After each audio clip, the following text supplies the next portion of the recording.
ಬೆಳಗಿನ ಜಾವ ಬೇಗನೆ 4 ಗಂಟೆಗೆ ಹೊರಟ್ವಿ.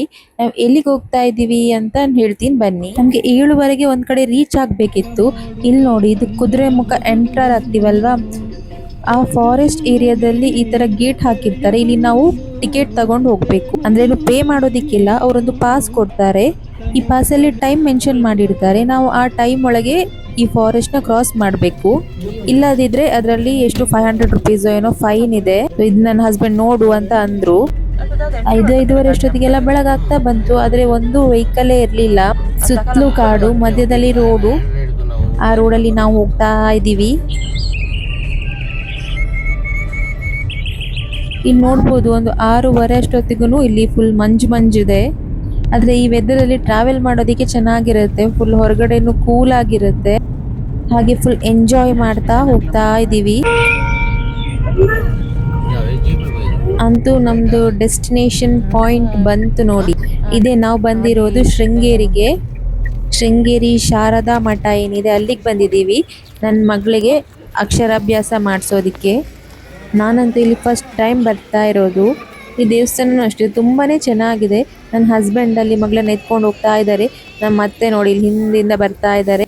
ಇಲ್ಲಿನೂ ಫುಲ್ ಮಂಜಾಗಿ ಚೆನ್ನಾಗಿದೆ ವೆದರು. ಮಗಳು ಚಳಿ ಆಗ್ತಿದೆ ಅಂತ ಅಂದ್ಲು. ಅವಳಿಗೆ ಪಾಪ ನಿದ್ದೆ ಆಗಿಲ್ಲ. ಕಾರಲ್ಲೇ ಅವಳಿಗೆ ಡ್ರೆಸ್ ಚೇಂಜ್ ಮಾಡಿಸಿ ಕರ್ಕೊಂಡ್ ಬಂದ್ವಿ. ನಾವಿಲ್ಲಿ ಅಕ್ಷರಾಭ್ಯಾಸ ಮಾಡಿಸೋ ಜಾಗಕ್ಕೆ ಬಂದ್ವಿ. ಇಲ್ಲಿ 7:00ವರೆಗೆ ಫಸ್ಟ್ ಬ್ಯಾಚ್ ಸ್ಟಾರ್ಟ್ ಅಂತ ಹೇಳಿದ್ರು. ಇವಳಿಗೆ ಪಾಪ ಇಲ್ಲಿ ನಿದ್ದೆ ಬರ್ತಿದೆ, ಹಾಗೆ ಹಶು ಆಗ್ತಾ ಇದೆ. ಏನೂ ತಿಂದಿಲ್ಲ ಅವಳು. ನೋಡಿ, ನಂದು ಅವಳದು ಮ್ಯಾಚಿಂಗ್ ಡ್ರೆಸ್ ಇದೆ. ಮೊನ್ನೆ ನಾನು ಅವಳಿಗೆ ಡ್ರೆಸ್ ತಗೊಂಡಿರೋದು. ಡ್ರೆಸ್ಸಿಗೆ ಮ್ಯಾಚ್ ಆಗೋ ಥರ ಡ್ರೆಸ್ ಬೇಕು ಅಂತ ಹೇಳಿದ್ದೆ ಲಾಸ್ಟ್ ವಿಡಿಯೋದಲ್ಲಿ, ನೀವು ನೋಡಿರ್ಬೋದು. ಆಮೇಲೆ ಇಲ್ಲಿ ಅಕ್ಷರಾಭ್ಯಾಸಕ್ಕೆ ನನ್ನ ಹಸ್ಬೆಂಡ್ ಆನ್ಲೈನ್ ಟಿಕೆಟ್ ಬುಕ್ ಮಾಡಿದ್ರು. 500 ರುಪೀಸ್ ಕೊಟ್ರೆ ಆಯ್ತು. ಆಮೇಲೆ ಏನು ತಗೊಂಡ್ ಬರ್ಬೇಕಾಗಿಲ್ಲ, ಎಲ್ಲ ಐಟಮ್ಸ್ ಅವರೇ ಕೊಡ್ತಾರೆ. ಏನಾದ್ರೂ ಆನ್ಲೈನ್ ಟಿಕೆಟ್ ತಗೊಂಡಿಲ್ಲ ಅಂತಂದ್ರೆ ಇಲ್ಲೇ ಟಿಕೆಟ್ ಕೌಂಟರ್ ಅಲ್ಲಿ ಬಂದು ಟಿಕೆಟ್ ಮಾಡಿಸ್ಕೋಬೇಕು. ಅಲ್ಲಿ ಒಂದು ಸ್ವಲ್ಪ ಕ್ಯೂ ಇರುತ್ತೆ. ಆನ್ಲೈನ್ ತಗೊಂಡ್ರೆ ನೀವು ಡೈರೆಕ್ಟ್ ಆಗಿ ಇಲ್ಲಿ ಬರ್ಬೋದು.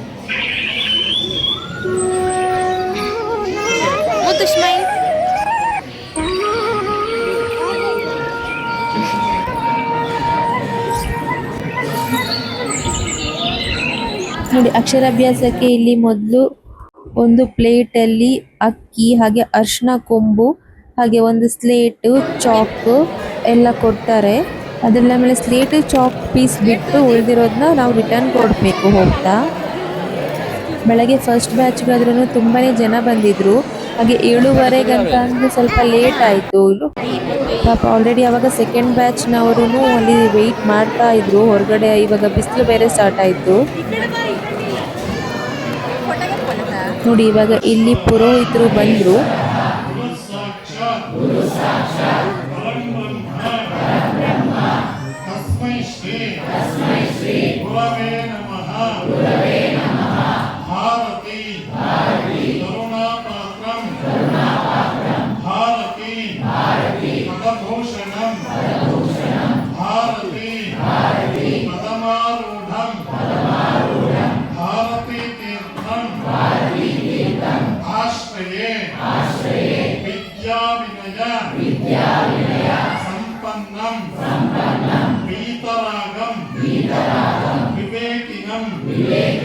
ವಂದೇ ವೇದಾಂತ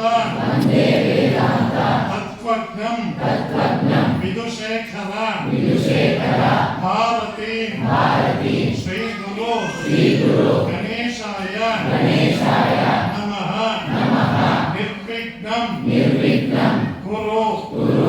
ಗಣಪತಿಯನ್ನ ಮತ್ತೆ ಜಗದ್ಗುರುಗಳನ್ನ ಪ್ರಾರ್ಥನೆ ಮಾಡ್ಕೊಳ್ಳಿ.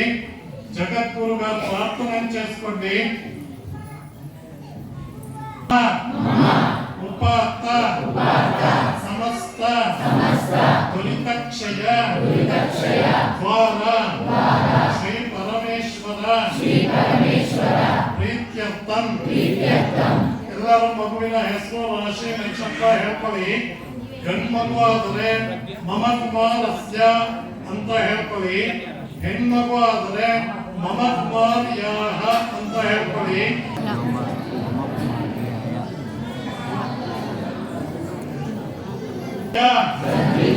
ಸದ್ಬುದ್ಧಿ ಪ್ರಾಪ್ತ್ಯರ್ಥಂ ಶ್ರೀ ಶಾರದಾ ಪರಮೇಶ್ವರಿ ಸಂಪೂರ್ಣ ಅನುಗ್ರಹ इत्यर्थं श्री शारदा परमेश्वरी इत्यर्थं श्री शारदा सन्निधौ अक्षराभ्यासं करिष्ये ನಿಮ್ಮ ಮನೆ ದೇವರನ್ನ ಕುಲ ದೇವರನ್ನ ಪ್ರಾರ್ಥನೆ ಮಾಡ್ಕೊಳ್ಳಿ.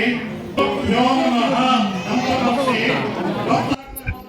ಇಲ್ಲಿ ಅವ್ರು ಏನು ಹೇಳ್ತಾ ಇದ್ದಾರೆ ಅದನ್ನ ನಾವು ಬರಿಬೇಕು, ಅಂದ್ರೆ ಮಗು ಹತ್ರ ಬರಿಸ್ಬೇಕು.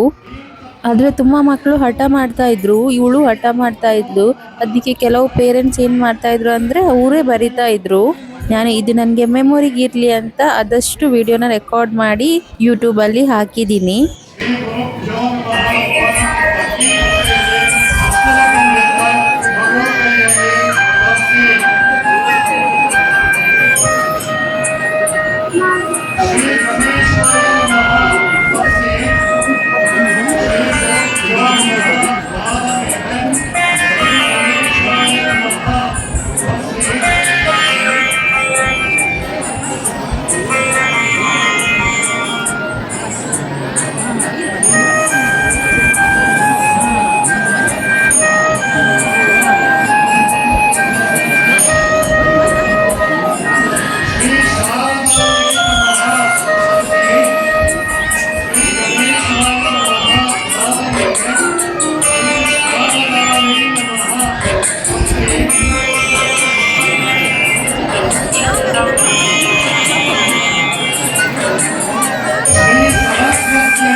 शरण्ये त्र्यंबके गौरी नारायणी नमोस्तुते श्री शारदा परमेश्वर्ये नमः।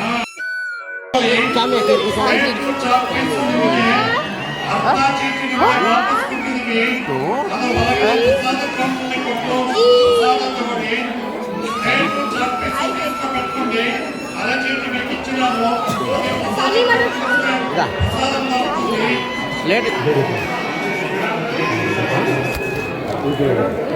ನಾವು ಅಲ್ಲಿಂದ ಪ್ರಸಾದ ಎಲ್ಲ ತಗೊಂಡು ಇಲ್ಲಿ ದೇವಸ್ಥಾನಕ್ಕೆ ಹೋಗೋಣ ಅಂತ ಬಂದ್ವಿ. ನೋಡಿ ಅಲ್ಲಿದೆ ಅಲ್ವಾ, ಅದೇ ಶೃಂಗೇರಿ ಶಾರದಾ ದೇವಸ್ಥಾನ. ಅಲ್ಲಿ ಒಳಗಡೆ ವಿಡಿಯೋ ಮಾಡೋದಿಕ್ಕಿರಲಿಲ್ಲ, ಅದಕ್ಕೆ ನಾನು ಹೊರಗಷ್ಟೇ ವಿಡಿಯೋ ಮಾಡಿದ್ದೀನಿ. ಆಮೇಲೆ ಅಲ್ಲಿ ಒಳಗಡೆ ತುಂಬ ಚೆನ್ನಾಗಿ ಬಳೆಗಳಿಂದೆಲ್ಲ ಡೆಕೋರೇಷನ್ ಮಾಡಿದ್ದಾರೆ ಮೇಲೆ ಎಲ್ಲ.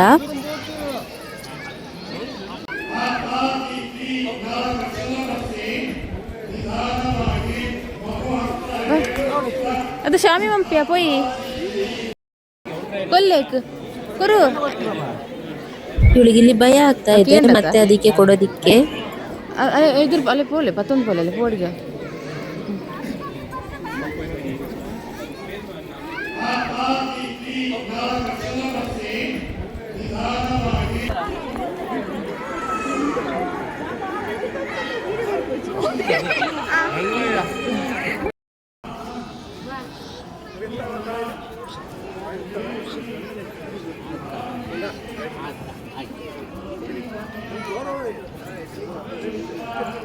ಅದಾರ್ನ ಚೀಲ ಇರ್ನ ಚೀಲ. ಆಮೇಲೆ ಇಲ್ಲಿ ಇನ್ನೊಂದು ದೇವಸ್ಥಾನ ಇದೆ, ಇದು ಈಶ್ವರ ದೇವಸ್ಥಾನ. ನಾವು ಅದ್ರೊಳಗೂ ಹೋಗ್ತಾ ಇದ್ದೀವಿ. ಅದೇ ಅಲ್ಲಿನೂ ಒಳಗಡೆ ವಿಡಿಯೋ ಮಾಡೋದಿಕ್ಕಿರಲಿಲ್ಲ, ಅದಕ್ಕೆ ಹೊರಗಡೆ ಅಷ್ಟೇ ವಿಡಿಯೋ ಮಾಡಿದ್ದೀನಿ. ಆಮೇಲೆ ಇಲ್ಲಿ ಇನ್ನೊಂದೇನಂದರೆ, ನೀವು ಶಾರದಾ ದೇವಸ್ಥಾನಕ್ಕೆ ಬರಬೇಕಾದ್ರೆ ಹುಡುಗಿರು ಕಂಪಲ್ಸರಿಯಾಗಿ ಸೀರೆ ಹಾಕ್ಕೊಂಡಿರಬೇಕು ಅಥವಾ ಚೂಡಿದಾರ ಹಾಕ್ಕೊಂಡಿರಬೇಕು. ಅಂದರೆ ಅದಕ್ಕೆ ದುಪ್ಪಟ್ಟ ಅಥವಾ ಶಾಲ್ ಅಂತ ಏನು ಹೇಳ್ತೀವಿ ಅದು ಕಂಪಲ್ಸರಿಯಾಗಿ ಇರಲೇಬೇಕು. ಆಮೇಲೆ ಈ ಜೀನ್ಸ್ ಅಥವಾ 3/4 ಎಲ್ಲ ಹಾಕಿದ್ರೆ ಒಳಗಡೆ ಬಿಡೋದಿಲ್ಲ. ನಮ್ಮ ಮುಂದೆನೂ ತುಂಬ ಜನಕ್ಕೆ ಒಳಗಡೆ ಬಿಟ್ಟಿರಲಿಲ್ಲ. ಅಂದರೆ ಚೂಡಿದಾರ್, ಲೆಗಿನ್ಸ್ ಪ್ಯಾಂಟ್ ಮತ್ತು ಟಾಪ್ ಹಾಕಿದ್ರು, ಅವ್ರಿಗೆ ಶಾಲ್ ಇರಲಿಲ್ಲ ಅಂತಲೇ ಬಿಟ್ಟಿರಲಿಲ್ಲ ಒಳಗಡೆ. ಇಲ್ಲಿ ನಾವು ಕೆರೆನಲ್ಲಿ ಮೀನೆಲ್ಲ ನೋಡಿದ್ವಿ. ಆಮೇಲೆ ಇಲ್ಲಿ ಕಪ್ಪೆ ಶಂಕರ ಲಿಂಗ ಅಂತ ಇದೆ, ಅದನ್ನು ನೋಡೋದಕ್ಕೆ ಬಂದ್ವಿ. ಅಂದರೆ ಹಾವು ಕಪ್ಪೆಗೆ ಇಲ್ಲಿ ಆಶ್ರಯ ಕೊಟ್ಟಿರೋದು. ಇವಳು ನೋಡಿ ಅಲ್ಲಿಂದ ಓಡ್ತಾ ಬರ್ತಾ ಇದ್ದಾಳೆ, ಅವಳ ಅಪ್ಪನ ಚೆನ್ನಾಗಿ ಓಡಾಡಿಸ್ತಾ ಇದ್ದಾಳೆ. ಬಿಸಿಲು ಬೇರೆ, ಆಮೇಲೆ ನೆಲನೂ ಅಷ್ಟೇ ಫುಲ್ ಬಿಸಿ ಬಿಸಿಯಾಗಿತ್ತು. ಇವಳಂತೂ ಎಲ್ಲ ಕಡೆ ಓಡ್ತಾ ಇದ್ದಾಳೆ. ಆಮೇಲೆ ಇವಳನ್ನಂತೂ ತುಂಬ ಜನ ಮಾತಾಡ್ಸಿದ್ದು. ಇಲ್ಲಿ ಯಾರೋ ಒಬ್ರು ಸ್ವಲ್ಪ ಏಜದವ್ರು ಇದ್ರು, ಅವರು ಅವಾಗಿಂದ ಮಾತಾಡಿಸಿ ಅವಳ ಜೊತೆ ಫೋಟೋ ಎಲ್ಲ ತೆಗೆಸ್ಕೊಂಡ್ರು. ಆಮೇಲೆ ಇಲ್ಲಿ ಇದರ ಒಳಗಡೆ ಬೇರೆ ಎಲ್ಲ ದೇವಸ್ಥಾನಗಳಿತ್ತು. ಸೊ ಅಲ್ಲೆಲ್ಲ ಹೋಗಿ ಕೈಯೆಲ್ಲ ಮುಗ್ದು ಮತ್ತೆ ಅಲ್ಲಿಂದ ನಾವು ಬೇರೆ ದೇವಸ್ಥಾನಕ್ಕೆ ಹೋದ್ವಿ. ಇಲ್ಲಿ ಎಲ್ಲರೂ ಫೋಟೋ ತೆಗೆಸ್ಕೊಳ್ತಾ ಇದ್ರು, ಅದಕ್ಕೆ ಇವಳು ಫೋಟೋ ತೆಗಿಬೇಕು ಅಂತ ಅಂದ್ಲು. ನಾವು ಅಲ್ಲಿಂದ ಹೊರಟ್ವಿ. ಇಲ್ಲಿನೂ ಮಧ್ಯಾಹ್ನ ಊಟ ಮಾಡೋದಾದ್ರೆ ಇತ್ತು, ಆದರೆ ನಮಗೆ ನೆಕ್ಸ್ಟ್ ಹೊರನಾಡು ಹೋಗೋದಿತ್ತು. ಇಲ್ಲಿನೇ ದರ್ಶನ ಎಲ್ಲ ತುಂಬ ಲೇಟ್ ಆಯಿತು. ನಮ್ದು ಅಕ್ಷರಾಭ್ಯಾಸ ಬೇಗ ಆಯಿತು, ಆದರೆ ಅಲ್ಲಿ ಪೂಜೆ ಟೈಮ್ ಲೇಟ್ ಆಗಿದ್ದರಿಂದ ನಮಗೆ ಒಳಗಡೆ ಹೋದ್ಮೇಲೆ ಶಾರದಾ ದೇವಸ್ಥಾನದಲ್ಲಿ ವೆಯ್ಟ್ ಮಾಡಬೇಕಿತ್ತು. ಸುಮಾರು ಒಂದು 3/4 ಗಂಟೆ 1 ಅವರ್ ಏನೋ ವೆಯ್ಟ್ ಮಾಡಿದ್ವಿ. ಅಷ್ಟೊತ್ತಿಗೆ ಊಟದ ಟೈಮ್ ಬೇರೆ ಆಗಿತ್ತು, ಆದರೆ ನಮಗೆ ಮತ್ತೆ ಹೊರನಾಡು ರೀಚ್ ಆಗಬೇಕಿತ್ತು. ಬೆಳಗ್ಗೆಯಿಂದ ತಿಂಡಿನೂ ಇಲ್ಲ, ಚಹಾನೂ ಇಲ್ಲ. ಚಹಾ ಕುಡಿದೆ ಯಾಕೋ ತಲೆನೋವು ಥರ ಸ್ಟಾರ್ಟ್ ಆಯಿತು. ದಾರಿ ಮಧ್ಯೆ ಯಾವುದಾದ್ರೂ ಹೋಟೆಲ್ ಸಿಕ್ಕಿದ್ರೆ ಹೋಗೋಣ ಅಂತ ಅಂದ್ಕೊಂಡ್ವಿ, ಆದರೆ ಯಾವುದೂ ಸಿಕ್ಕೇ ಇಲ್ಲ. ಹಾಗೆ ಹೋಗ್ತಾ ಹೊರನಾಡು ಅನ್ನಪೂರ್ಣೇಶ್ವರಿ ದೇವಸ್ಥಾನನೇ ಬಂತು ನೋಡಿ. ಇಲ್ಲಿ ಏನೂ ಅಷ್ಟೇ, ನಾವು ಬರ್ತಾನೆ ಲೇಟ್ ಆಯಿತು. ಆದರೆ ನಾವೆಲ್ಲಾದರೂ ಟೀಗಂತ ನಿಲ್ಸಿದ್ರೆ ಇನ್ನೂ ಲೇಟ್ ಆಗ್ತಾಯಿತ್ತು. ಅಂದರೆ ದೇವಸ್ಥಾನಲ್ಲಿ ಕ್ಲೋಸ್ ಮಾಡ್ತಾಯಿದ್ರು. ಆದರೆ ಅದು ನೆಕ್ಸ್ಟ್ ಡೇ ಏನೋ ಇಲ್ಲಿ ರಥೋತ್ಸವ ಏನೋ ಇತ್ತಂತೆ, ಅದಕ್ಕೆ ನಾವು ಒಳಗೆ ಹೋದ ತಕ್ಷಣ ಅಲ್ಲಿ ಮೇನ್ ಡೋರ್ ಕ್ಲೋಸ್ ಮಾಡಿಬಿಟ್ರು. ನಮ್ಮ ಹಿಂದೆ ಬಂದವರಿಗೆ ಪಾಪ ನೆಕ್ಸ್ಟ್ ಬ್ಯಾಚಲ್ಲಿ ದರ್ಶನ. ಅಲ್ಲಿ ಪೂಜೆ ಎಲ್ಲ ಬೇಗ ಆಯಿತು. ಅಲ್ಲಿಂದ ನಾವು ಇಲ್ಲಿ ಪ್ರಸಾದ ತಗೊಳ್ಳೋಣ ಅಂತ ಬಂದ್ವಿ. ಇಲ್ಲಿ ಅಷ್ಟೇ ಊಟ ತುಂಬ ಚೆನ್ನಾಗಿತ್ತು.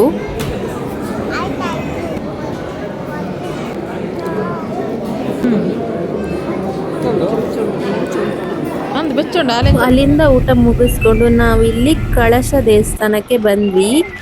ಅಂದ್ರೆ ಇದು ದಕ್ಷಿಣ ಕಾಶಿ ಕಳಶೇಶ್ವರ ದೇವಸ್ಥಾನ ಅಂತ ಅಂತಾರೆ. ಈ ದೇವಸ್ಥಾನ ಅಷ್ಟು ತುಂಬಾ ಚೆನ್ನಾಗಿದೆ. ಆಮೇಲೆ ಹೊರಗಡೆ ಎಷ್ಟೇ ಬಿಸಿಲಿದ್ರು ಈ ದೇವಸ್ಥಾನದ ಒಳಗೆ ಬಂದ ತಕ್ಷಣ ತುಂಬಾನೇ ತಂಪಾಗಿತ್ತು. ನಮ್ದು ಆಲ್ರೆಡಿ ಊಟ ಆಗಿತ್ತು. ನಾವು ಇಲ್ಲಿ ಬರ್ತಾ 3:30 ಆಗಿತ್ತು. ಆದ್ರೂ ಇಲ್ಲಿ ಊಟ ಮಾಡ್ಕೊಂಡು ಹೋಗಿ ಅಂತ ಅಂದ್ರು. ಆಮೇಲೆ ಊಟ ಮಾಡಿಲ್ಲ ಅಂದ್ರೆ ಅಟ್ಲೀಸ್ಟ್ ಮಜ್ಜಿಗೆನಾದ್ರೂ ಕುತ್ಕೊಂಡು ಹೋಗಿ ಅಂತ ಅಂದ್ರು. ಆದ್ರೆ ಮಜ್ಜಿಗೆನೂ ಅಷ್ಟೇ ತುಂಬಾ ಟೇಸ್ಟಿ ಆಗಿತ್ತು. ಆಮೇಲೆ ನೀರ್ ಮಜ್ಜಿಗೆ ಅಲ್ಲ, ತುಂಬಾ ಗಟ್ಟಿ ಮಜ್ಜಿಗೆ ಚೆನ್ನಾಗಿತ್ತು. ಅಲ್ಲಿಂದ ಹೊರಗೆ ಬಂದಿದ್ದೆ, ಇವಳು ಆಟ ಆಡ್ತಿದ್ದಾಳೆ. ನಂಗಂತೂ ತಲೆನೋವು ಸ್ಟಾರ್ಟ್ ಆಯ್ತು ಬೆಳಗ್ಗೆಯಿಂದ ಟೀ ಕುಡ್ದಿಲ್ಲ ಅಂತ. ನೀರು ಅಷ್ಟೇ ಎಷ್ಟು ಕುಡಿದ್ರು ಸಾಕಾಗಲ್ಲ. ಆಮೇಲೆ ಈ ದೇವಸ್ಥಾನದಲ್ಲಿ ನೀರು ಅಷ್ಟೇ ತುಂಬಾ ರುಚಿಯಾಗಿತ್ತು. ಅಂದ್ರೆ ಈ ಕಡೆ ಗುಡ್ಡ ಬೆಟ್ಟ ಎಲ್ಲ ಇರುತ್ತಲ್ವಾ, ಇಲ್ಲಿ ಸಿಗೋ ನೀರು ತುಂಬಾ ಟೇಸ್ಟ್ ಚೆನ್ನಾಗಿರುತ್ತೆ. ಆಮೇಲೆ ತಂಪು ತಂಪಾಗಿರುತ್ತೆ. ಹಾಗೆ ನಾವು ಮತ್ತೆ ಮನೆಗೆ ಹೋಗ್ತಾ ಇಲ್ಲಿ ಒಂದು ಹೋಟೆಲ್ ಸಿಕ್ತು, ಇಲ್ಲಿ ಟೀ ಕುಡ್ಕೊಂಡು ಹೋಗೋಣ ಅಂತ ಬಂದ್ವಿ. ಸೊ ಇಲ್ಲಿನೂ ಅಷ್ಟೇ ಅವರು ನೀರೇನು ಕೊಟ್ಟರು ಅದು ತುಂಬ ಚೆನ್ನಾಗಿತ್ತು ಈ ಕಡೆದು ನೀರೆಲ್ಲ. ಆಮೇಲೆ ನನ್ನ ಮಗಳಿಗೆ ಅವರು ಹಾಲು ತಗೊಳ್ಳಿ, ಇಲ್ಲಿ ಪ್ಯಾಕೆಟ್ ಹಾಲೆಲ್ಲ ನಾವು ಯೂಸ್ ಮಾಡಲ್ಲ, ಇಲ್ಲೇ ದನದ ಹಾಲು ಅಂತ ಕೊಟ್ಟರು. ನಂಗಂತೂ ಬೆಳಗ್ಗೆ ಬೇಗ ಎದ್ದಿದೆ, ತಲೆನೋವು ಸ್ಟಾರ್ಟ್ ಆಗಿದೆ. ನಾವು ಹೀಗೆ ಬರ್ತಾ ಇದ್ವಿ, ನೋಡಿದ್ರೆ ಇಲ್ಲೊಂದು ಟ್ರಕ್ ಬಿದ್ದಿದೆ.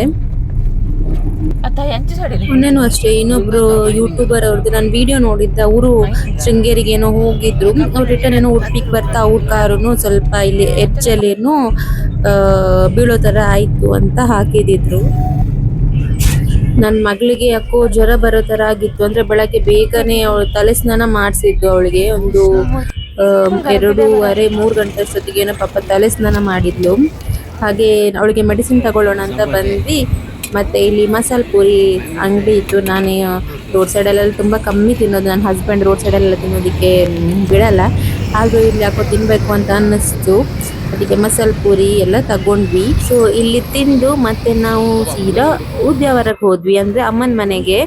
ನನ್ನ ಹಸ್ಬೆಂಡ್ ನಮ್ಮನ್ನು ಅಲ್ಲಿ ಡ್ರಾಪ್ ಮಾಡಿ ಮತ್ತೆ ಅವ್ರು ರಿಟರ್ನ್ ಹೋದ್ರು. ನನಗೆ ನಾಳೆ ಬೆಳಗ್ಗೆ ಖಾಲಿ ಹೊಟ್ಟೆನಲ್ಲಿ ಒಂದು ಬ್ಲಡ್ ಟೆಸ್ಟ್ ಮಾಡಿಸ್ಬೇಕಿತ್ತು, ಅದಕ್ಕೆ ಇಲ್ಲಿಗೆ ಬಂದ್ವಿ. ಇದ್ರದ್ದು ನೆಕ್ಸ್ಟ್ ವಿಡಿಯೋ ಹಾಕ್ತೀನಿ. ನೀವೇನು ನನ್ನ ಚಾನಲ್ ಸಬ್ಸ್ಕ್ರೈಬ್ ಮಾಡಿದ್ರೆ ಪ್ಲೀಸ್ ಸಬ್ಸ್ಕ್ರೈಬ್ ಮಾಡಿ, ಹಾಗೆ ಲೈಕ್ ಮಾಡಿ, ಶೇರ್ ಮಾಡಿ, ಕಮೆಂಟ್ ಮಾಡಿ. Thank you.